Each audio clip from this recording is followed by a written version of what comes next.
Assembly నియోజకవర్గాల కోఆర్డినేటర్లకు, అలాగే జిల్లా అధ్యక్షులకు, అలాగే పార్టీ రీజనల్ ఇన్ఛార్జీలకు, రీజనల్ కోఆర్డినేటర్లకు అందరికీ కూడా మనస్ఫూర్తిగా వెల్కమ్. ఈరోజు మనం అంతా కూడా ఎందుకు ఇక్కడ ఏకమవుతా ఉన్నాము అన్న సంగతి బహుశా అవగతం కూడా అయ్యే ఉంటుందని అనుకుంటా ఉన్నా. ఎందుకంటే స్థానిక సంస్థలకు సంబంధించి జరగబోతా ఉన్నట్టుగా ప్రభుత్వం ప్రకటనలు చేస్తూ ఉన్న నేపథ్యంలో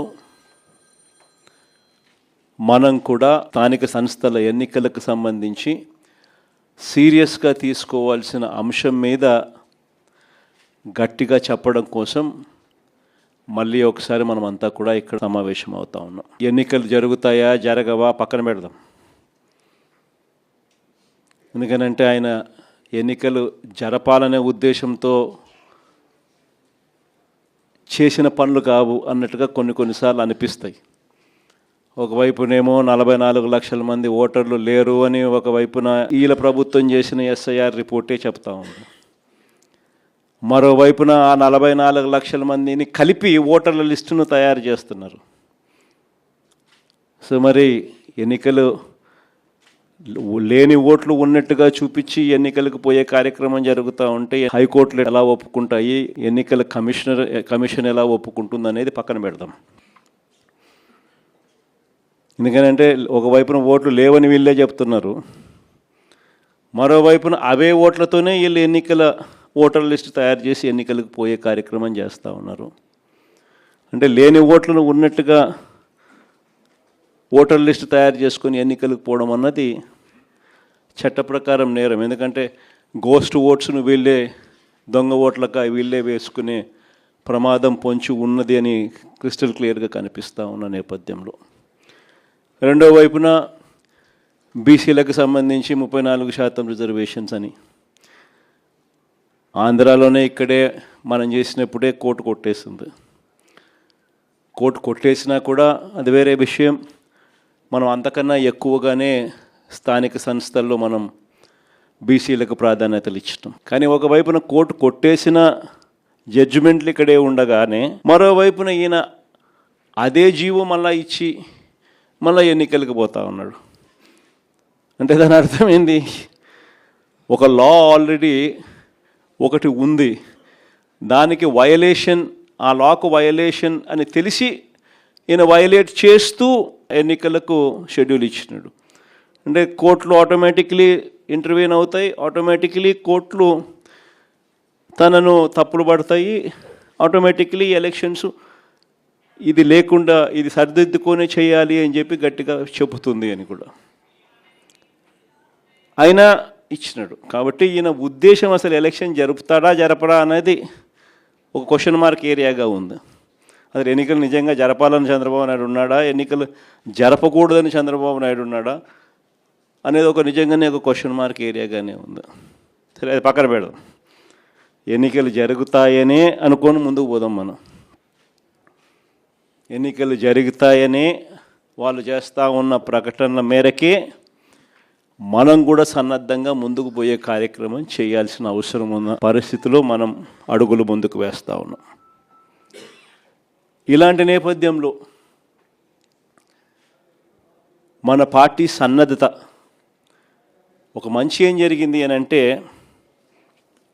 ఈ దాదాపుగా ఈ 2.5 సంవత్సరం, దాదాపుగా ఈ 30 నెలలు, మార్చి 16న ఎన్నికల కోడ్ 2024 ఎన్నికల కోడ్ వచ్చింది.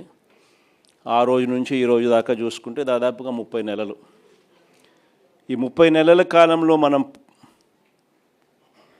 ప్రతిపక్షంలో ఉన్నా కూడా పార్టీని గ్రామస్థాయి దాకా కూడా బలంగా తీసుకొని పోగలిగినాం.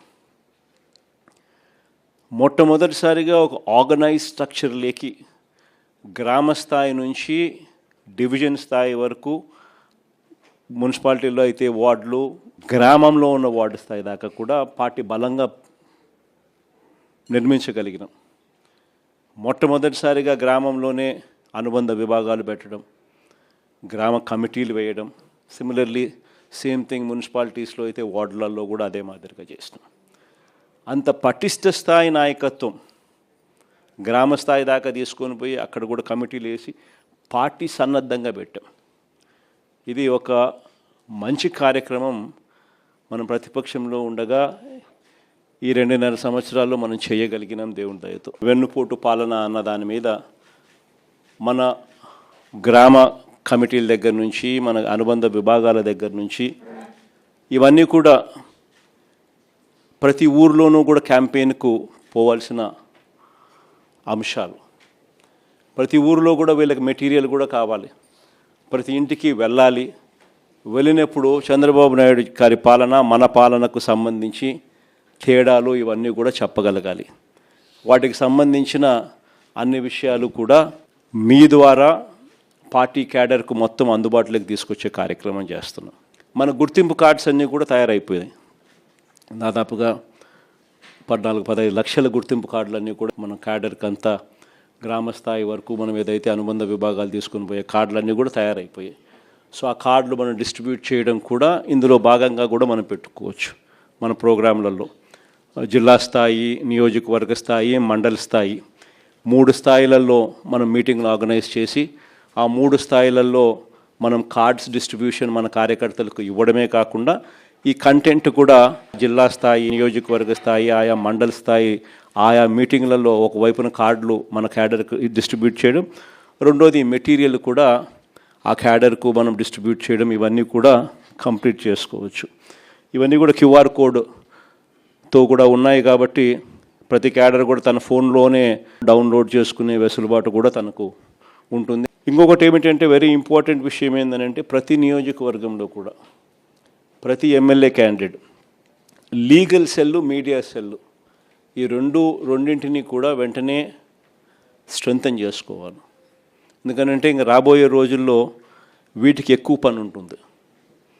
రాబోయే రోజుల్లో పోటీ జరగనివ్వకూడదు అని చంద్రబాబు నాయుడు ఆరాటపడతాడు. సో మన క్యాడర్ మీద, మన వాళ్ళ మీద, మన మనుషుల మీద ఎక్కువగా దౌర్జన్య కాండలు చేస్తాడు. వాటి విషయంగా మన క్యాడర్ను మనం ప్రొటెక్ట్ చేసుకోవాలి, మన కార్యకర్తలను మనం ప్రొటెక్ట్ చేసుకోవాలి. ఒకవైపున ప్రొటెక్ట్ చేసుకుంటూ మరోవైపున ప్రతి ఇంటికి కూడా చంద్రబాబు నాయుడు చేస్తూ ఉన్న పరిపాలన మీద ప్రతి ఇంటికి తీసుకొని పోతూ క్యాంపెయిన్ మెటీరియల్ కూడా తీసుకొని పోయి ప్రతి ఇంటిని అవేర్నెస్లో క్రియేట్ చేస్తూ ఉండగానే మరోవైపున మన క్యాడర్ను కూడా మనం గట్టిగా ప్రొటెక్ట్ చేసుకోవాలి అని అంటే ఖచ్చితంగా లీగల్ సెల్, మీడియా సెల్ ప్రతి నియోజకవర్గంలో స్ట్రెంథన్ కావాలి. జగన్ 2.0 సూపర్ యాప్ కూడా ఎలాగూ ఉంది. మనకు సంబంధించిన వైఎస్ఆర్సీపీ టాక్స్ కూడా ఎలాగూ అందుబాటులో ఉన్నాయి. సో వీటి ద్వారా మనం ప్రజలకు మెసేజ్ పంపించాల్సినవి, మనం మెసేజ్ పంపించాల్సినవి కూడా సోషల్ మీడియా ఆధ్వర్యంలో మనం పంపించాల్సిన కార్యక్రమాలు మనం చేయాలి. మీ నియోజకవర్గాలలో సోషల్ మీడియాకు సంబంధించి అత్యంత ప్రాధాన్యత మీరు ఇవ్వాల్సిన అవసరం కూడా ఉంది. యూట్యూబ్ ప్లాట్ఫామ్స్ అయితేనేమి, ఇన్స్టాగ్రామ్ ప్లాట్ఫామ్స్ అయితేనేమి, ట్విట్టర్ ప్లాట్ఫామ్స్ అయితేనేమి, ఈ ప్లాట్ఫామ్స్ మీదకి మన క్యాడర్ను మొత్తం తీసుకొని ఆ ప్లాట్ఫామ్స్ మీదకి తీసుకొని పోవాలి. వాళ్ళందరికీ కూడా ఆ ప్లాట్ఫామ్స్లో ఎలా అకౌంట్స్ ఓపెన్ చేయాలి, ఎలా యాక్టివేట్ చేయాలి, ఎలా నడిపించాలి అనేది కూడా మీరే శిక్షణ ఇవ్వాలి. వాటికి సంబంధించిన కూడా కార్యక్రమాలు కూడా జరగాలి. ఎందుకంటే మనం నెగిటివ్ మీడియాతో యుద్ధం చేస్తూ ఉన్నాం. ఒక ఈనాడు, ఆంధ్రజ్యోతి, TV5 ఇలాంటి దిగజారిపోయి ఉన్న వ్యవస్థలతో యుద్ధం చేస్తూ ఉన్నాం. మన క్యాడర్కు ఇటువైపున నాణ్యానికి ఇటువైపున ఏం జరుగుతూ ఉంది అనే స్టోరీ తెలియాలి అని అంటే ఇటువంటి ప్లాట్ఫామ్స్ నుంచి మనకు న్యూస్ కంటెంట్ మన వాళ్ళకి అందరికీ కూడా అందాలి. సో అవన్నీ కూడా జాగ్రత్తలు తీసుకోవాలి.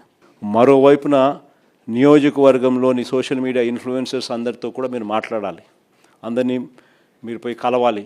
కలిసి వాళ్ళందరినీ కూడా రిక్వెస్ట్ చేయాలి. మీ అందరితో పాటు మీకు సపోర్ట్గా వాళ్ళు నిలబడేందుకు వాళ్ళందరూ కూడా ముందుకు రావాలని అడగాలి, రిక్వెస్ట్ చేయాలి. నియోజకవర్గ స్థాయిలో ఉన్న లాయర్లను, మంచి లాయర్లను మనం ఖచ్చితంగా ఒక ప్లాట్ఫామ్ మీదకి తీసుకొని వచ్చి మన కార్యకర్తలకు అందుబాటులో ఉండే విధంగా వాళ్ళందరినీ నిలబెట్టాలి. వాళ్ళందరూ ఆటోమేటిక్లీ జిల్లాలో ఉన్న మన లీగల్ సెల్తోనూ, రాష్ట్ర స్థాయిలో ఉన్న మన లీగల్ సెల్తోనూ అనుసంధానం కావాలి. ఈ సోషల్ మీడియా కానీ, ఈ లీగల్ సెల్ కానీ ఇవన్నీ కూడా మీ దగ్గర నుంచి జిల్లా స్థాయి నుంచి రాష్ట్ర స్థాయి దాకా కూడా అన్నీ కూడా అనుసంధానమై ఒకటిగా పనిచేయాలి. ఎందుకంటే హైకోర్టులలో ఇక్కడ ఉంటాయి, హైకోర్టులలో వేయాల్సినవి హైకోర్టులలో వేయాలి. సిమిలర్లీ సోషల్ మీడియాకి సంబంధించినవి కూడా అంతే. వాళ్ళకి ఏదైనా ఎవరైనా పోలీసులు హెరాస్ చేస్తే వాళ్ళని కాపాడాల్సిన బాధ్యతలు మళ్ళీ ఇక్కడి నుంచి తీసుకోవాలి. కాబట్టి ఈ లీగల్ సెల్లు, మీడియా సెల్స్, మీరు జిల్లా స్థాయి అండ్ రాష్ట్ర స్థాయి అన్నీ కూడా ఒకటిగా తయారై, ఒక యూనిట్గా తయారై ప్రతి నియోజకవర్గంలోనూ యాక్టివ్గా ఉంటూ అన్నీ కూడా కలిసికట్టుగా పనిచేసేటట్టుగా చర్యలు తీసుకోవాలి.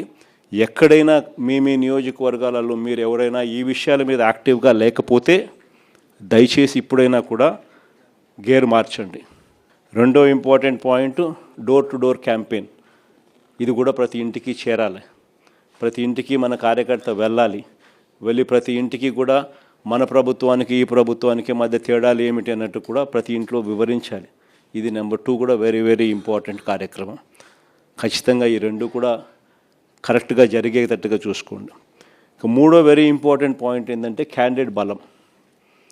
లోకల్ బాడీ ఎన్నికల్లో ప్రతి ఒక్కరూ గుర్తుపెట్టుకోండి, క్యాండిడేట్ బలం అన్నది కూడా చాలా చాలా ఇంపార్టెంట్ డెసిషన్ అవుతుంది. చిన్న ఎలక్టోరల్ బేస్ కాబట్టి క్యాండిడేట్ అనేవాడు కూడా క్రిటికల్ అవుతాడు.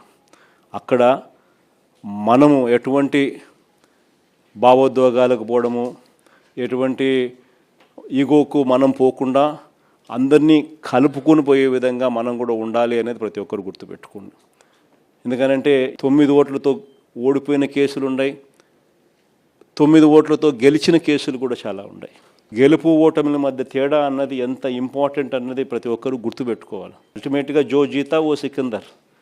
గెలిచినోడు ఎన్నోట్లతోన్నా గెలిచి అది వేరే విషయం, గెలిచినోడు సికిందర్. అదే మాదిరిగా గుర్తుపెట్టుకోండి. ఈ గోలకు మనం పోయినాము అని అంటే మనం నష్టపోతాం. ఫస్ట్ మీరు గెలవాలి. గెలవడం కోసం ఈ ఈగోను పక్కన పెట్టండి. ప్రతి కార్యకర్త కూడా ఎక్కడెక్కడ మనం గట్టిగా ఆ గ్రామంలో కన్సాలిడేట్ చేసుకోవాలని ఇది ఒక అవకాశం కింద తీసుకోండి. ఆ గ్రామాలన్నీ కన్సాలిడేట్ చేయండి.